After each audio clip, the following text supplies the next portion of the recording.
Hello pare, papunta na ako. Ito na nga eh. Sige na tol.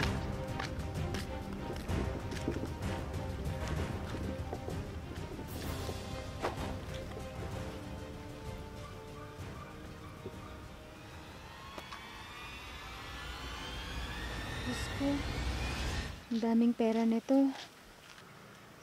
May papagamot ko na yung anak ko. Pare, napakasaya mo ngayon ah. Parang unang sahod yung itsura mo. Siyempre naman pare, ikaw ba naman na konti na lang ang kulang? Mabibili ko na yung pinapangarap kong cellphone. Sa bagay, matagal mo na rin pinapangarap yung cellphone na yon. Kaya, congrats pare, makakamit mo na rin yung minimithi mo. Huy, grabe ka naman. Minimiti talaga. Tama lang yon. Kasi isipin mo, para yung bituin na matagal mo nang gustong sungkitin. Kaya eto na yon. Grabe ka talaga pare. Halos mas masaya ka pa kaysa sa akin. Siyempre naman, halos nasa harap mo na ngayon. Kulang na lang mahawakan mo ito para maging totoong sa'yo na, di ba? Sa bagay pare, tama ka. Sobrang excited na ako. Saan mo naman ibibigay ang pinaglumaan mo pag may bago ka ng cellphone? Wala pare, baka itatago ko na lang siguro. Hindi pa naman ganong luma yan. Tsaka isa pa, gumagana pa. Oo pare, maganda pa to. Di pa rin kasi to nasisira noong binili ko hanggang ngayon. Yun naman pala. Bakit gusto mo pa ng bago? Siyempre naman pare, gusto ko rin ng bago. Halos lahat nga ng mga katrabaho natin, puro bago yung cellphone. Ako siguro, saka na lang. May mga bagay pa kasi akong dapat unahin. Tsaka isa pa, gumagana pa naman itong cellphone ko. Ikaw ang bahala pare. Basta ako, gusto ko talaga ng bago. Buti sa'yo, walang problema. Sarili mo yung sahod mo. Oo pare. Alam mo naman na wala akong kaagaw. Dahil wala naman akong kapatid. Oo nga. At isa pa, wala kang pinoproblema sa inyo. Dahil magandang trabaho ng mama at papa mo. Tama ka dyan pare. Isa pa, wala naman silang pakialam kung saan ko mandalin yung pera ko. Basta hindi ako nanghihingi sa kanila. Maswerte ka dahil pinanganak kang maganda ng buhay mo.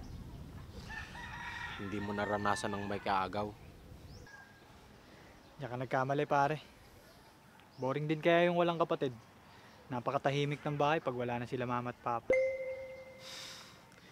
Ibig mong sabihin, mas masarap yung may karambulan at kaagaw, kagaya sa bahay namin? Mas maganda na yun pare. At least, hindi naman siguro araw-araw rambulan, di ba? Ay, hindi naman. Pag may binibigay lang sila mama at papa, doon, rambulan talaga at agawan. Siguro, ang saya sa inyo pag ganun, no? Oo naman pare. Lalo na pag sabay-sabay kayong kumain. Kahit ano lang ang ulam, masaya na. Sayang pare. Di ko man lang naranasan magkaroon ng kapatid. Ewan ka ba kay mama at papa? Kung bakit nagtipid sila sa paggawa ng anak? Grabe ka naman sa nagtipid pare. Baka talagang wala ka ng kasunod pare. Anong ibig mong sabihin? Menopause baby ako, ganon? Uy, wala akong sinabing ganyan ha. Tara na nga. Baka gusto mong uminom muna tayo. Ikaw ang taya. Uy pare, umuwi ka na nga. At uuwi na rin ako. Gusto mo pa atang disgrasyahin tong sahod ko. Biro lang. Sige, baka hinihintay na rin ako sa amin. Ako din pare, diretso na rin ako uuwi. Baka wala pa sila mama at papa sa bahay eh. Sige, tara.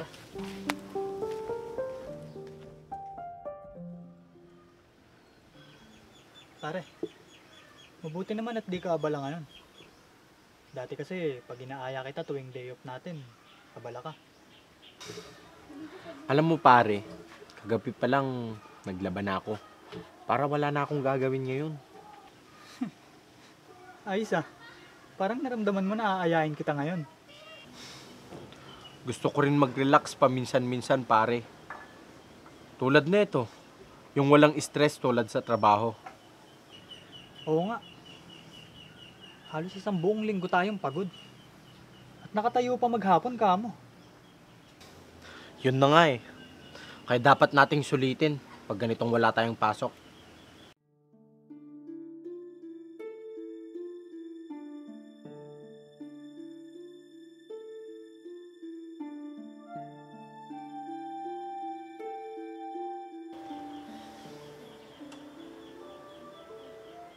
Pare, taga dito ba yan?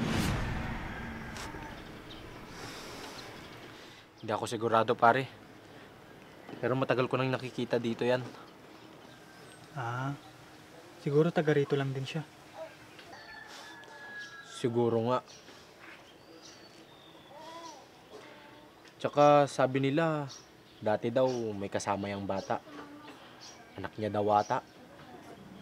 Oh? Asan daw yung bata? Ba't hindi niya kasama?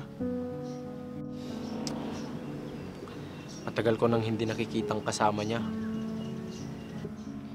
Baka naman nag-aaral kaya hindi niya na nakakasama. Sira ka ba? Linggo ngayon walang pasok. Oo nga pala. Malay mo, baka iniwan niya lang sa bahay nila. Gusto mo malaman ng sagot? Lapitan mo kaya at tanungin. Ayoko nga. Baka mamaya ano pang isipin niya kung ba't tinatanong ko yung anak niya. Mapagkamalan pa tayong nangunguha ng bata. Tulad ng kumakalat na balita ngayon. Ikaw kaya yung lumapit at magtanong. Ayoko nga. Ikaw itong tanong ng tanong tungkol sa anak niya. Tapos ako yung palalapitin mo. Ikaw kasi.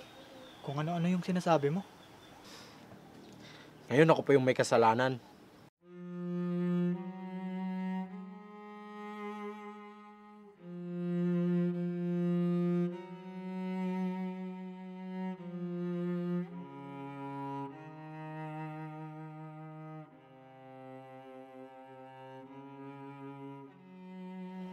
Yung itsura nung Ali, mukhang mabait naman siya. At di kaya maghanap na lang siya ng trabaho kaysa ganyan. Bakit? Kung mag-a-apply ba siya sa inyo kahit kasambahay lang, kukunin nyo ba siya? Uy pare, hindi ah. Ikaw na lang. Ikaw itong ang daming iniisip. Hindi ikaw na rin gumawa. Hindi mo ba nakita? Medyo may edad na rin yung Ali. Malamang mahirapan yun maghanap ng trabaho. Pera na lang kung kukup-kupin mo sila ng anak niya o ibibigay mo yung iniipon mo para sa cellphone mo. Tumigil ka na nga dyan. Ang dami mong sinabi. Nagtanong lang ako. Ano yun? Pinaghirapan ko tapos iba yung makikinabang. Tara na nga mag-basketball. Ang dami mong napapansin. Bakit? Wala namang masama sa mga sinabi ko. Hayaan mo na.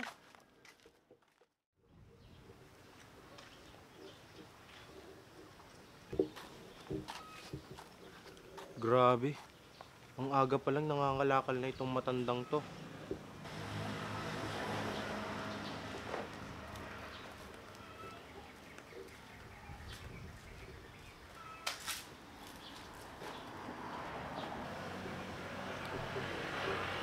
Diyos ko, tulungan niyo po sana akong makalikom ng maraming kalakal ngayon. Para makaipon din po ako ng sapat na pera, pambili sa gamot ng anak ko. Hindi ko man po siya madala sa doktor, kahit panggamot lang po sana. Naawa na po ko sa anak ko. Halos hindi na po siya gumagaling.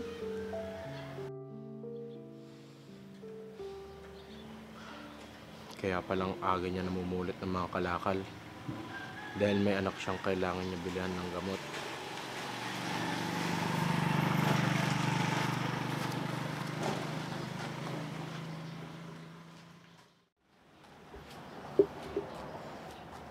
Ale, Bakit, iho? ito po. Pagpasensya niyo po kung ito lang po yung kaya kong ibigay. Nako, Maraming salamat, Iho. Malaking tulong na ito sa anak ko. Ale, na paano po yung anak nyo? Ano pong sakit niya? Hindi ko alam, Iho. Hindi ko naman siya maipagamot sa doktor. Gawa ng wala kaming sapat na pera. Sapat lang kasi para pambili ng pagkain namin ang napagbebentahan ko ng kalakal sa araw-araw. Minsan, pagkain na lang ng anak ko ang binibili ko para lang may pambili ng gamot niya. Wala naman ako mapasukan dahil matanda na daw ako. Huwag po kayong mawalan ng pag-asa, Ale. Mabait po ang Diyos. Tutulungan niya po kayo. Oo, Iho. Yan ang lagi kong pinagdarasal sa kanya. Sige po, tutuloy na po ako. Baka po kasi mahuli pa po ako sa trabaho. Salamat ulit dito, Iho. Walang anuman po. Sige po, tutuloy na po ako.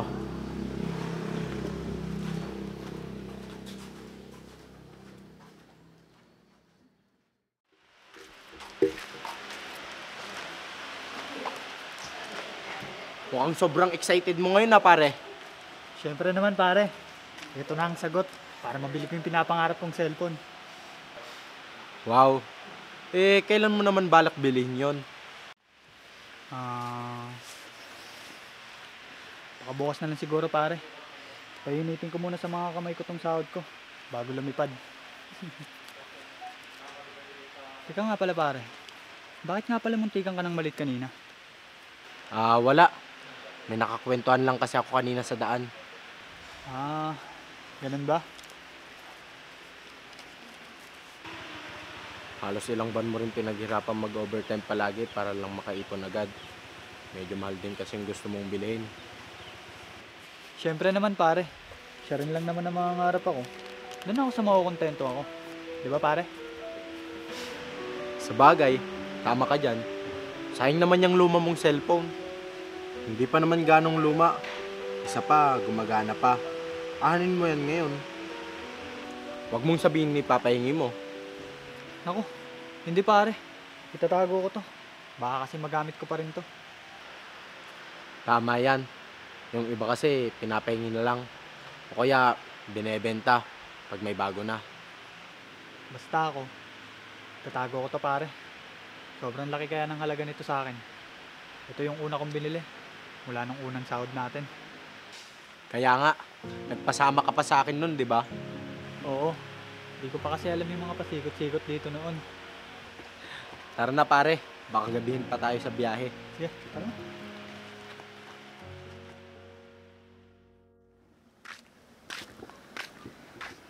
Ayos. Sakto na to para sa bibilin ko. Ito na. Mabibili na kita.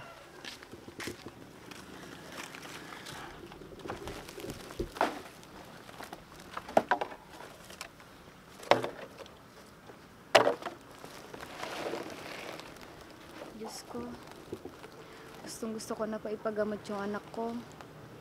Hindi na po siya gumagaling.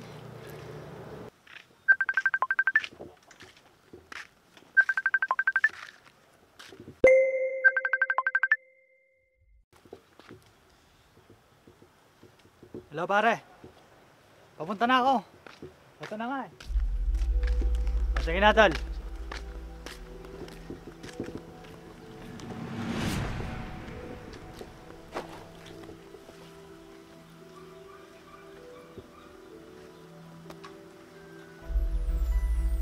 Diyos ko, ang daming pera nito. May papagamot ko na yung anak ko.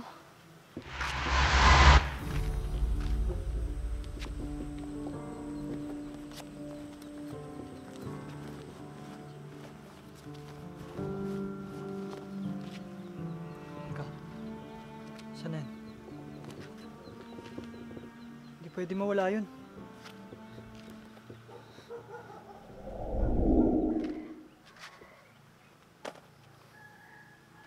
Hello pare.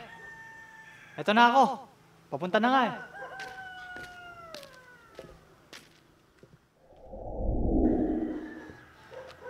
ko kaninang binunot ko itong cellphone ko.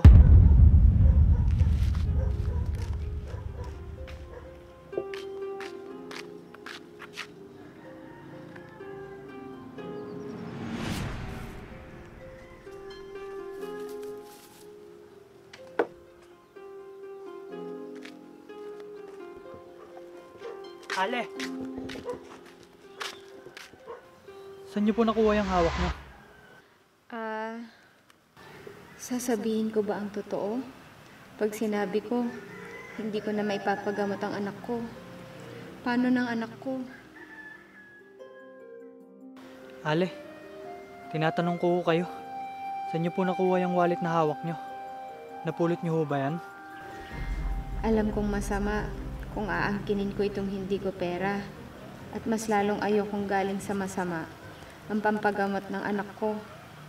Sasabihin ko na lang ang totoo. Oo, iho. Napulot ko ito. Bakit? Sa'yo ba to? Opo, Ale. Kailangan ko po kasi yung perang yan. Alam mo ba kung gaano ko din kakailangan ng pera para sa anak ko? Ale. Matagal ko po kasing pinag-ipunan yung pera na yan para po mabili yung cellphone na gusto ko. Pwede, akin na po. Diyos ko, akala ko may papagamot ko na yung anak ko. Hindi pa pala. Ale, bakit po? Paano po ba yung anak niyo? Matagal na siyang may sakit, iho. Hindi ko siya maipagamot dahil wala akong sapat na pera.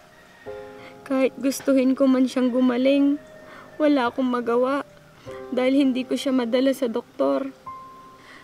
Dahil barya-barya lang yung kinikita ko dito sa pangangalakal. Ale, pasensya na po kayo talaga. Wala kang dapat ihingi ng pasensya, iho. Pera mo to. Kaya dapat lang na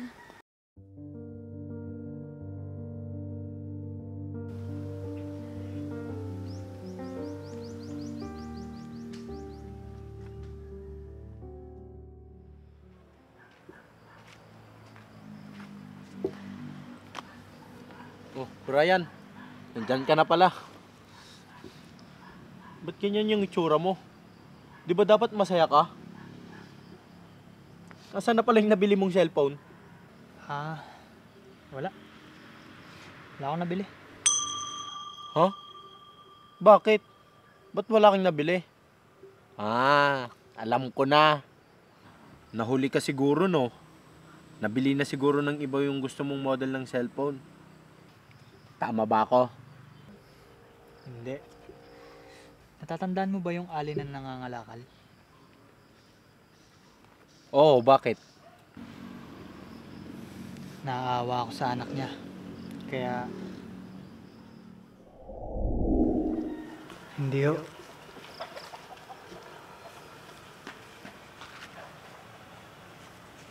Sa inyo na ho ito. Talaga, iho? Paano na yung gusto mong bilhin? Ayos lang po. Gumagana pa naman po itong lumang cellphone ko. Mas kailangan po ng anak niya yan.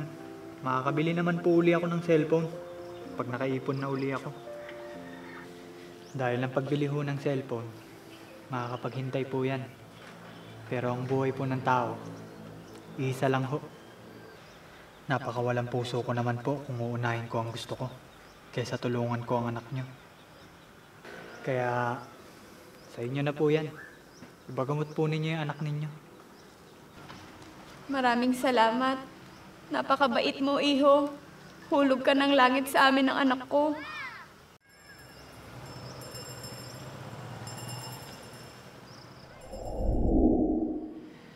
Yun ang totoong nangyari, pare.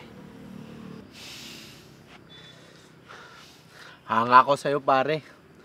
Mas inisip mo yung kapakanan ng iba kaysa sa sarili mong kagustuhan. Ayos lang, pare. Mag-iipon na lang ulit ako para makabili ng bagong cellphone. Isa pa, Maayos pa naman tong lumang cellphone ko.